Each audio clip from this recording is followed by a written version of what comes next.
اخذوها مني قاعده كلش مهمه واساسيه.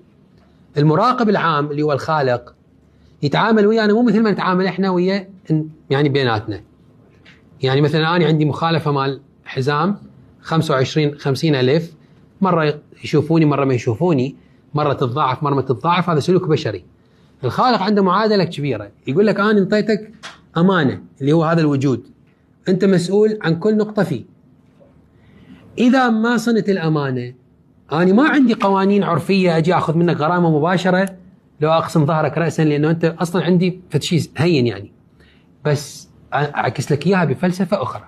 يعني انت وقفت اليوم مكان خطا، اذا شخص واحد تضرر منك وانت ما تدري، يعني انت تدري انه المكان خطا وطلعت طبيت محل وطلعت ما تعرف ايش صاير، شغلت سيارتك وطلعت اثناء فتره وجودك داخل المحل، اذا شخص ضايق منك تسجل عليك اشكال.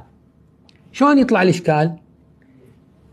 بمليار شغله، ابسطهن تقعد الصبح حتى ضايج ما تعرف ليش.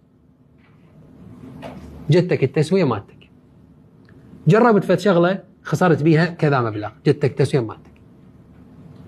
قعدت رحت المكان طلعت نشلت صار عندك سعال سخنت، هاي كلها لها علاقه بهاي، لانه احنا ما نعرف نحصيهن، ما منتبهين، ما منتبه، بس الله منتبه وده يطلعها بهاي الطريقه اللي هي تعتبر ابسط انواع التسويات، بحيث بالنهايه احنا ما نطلع خسرانين كلش هواي.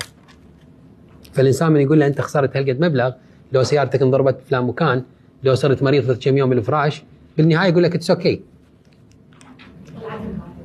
بس اذا واحد يكون دقيق لهذه الدرجه كل شيء ما يصير لي، بس ماكو واحد حيكون دقيق لهذه الدرجه ولا اني، لان احنا بالنهايه بشر.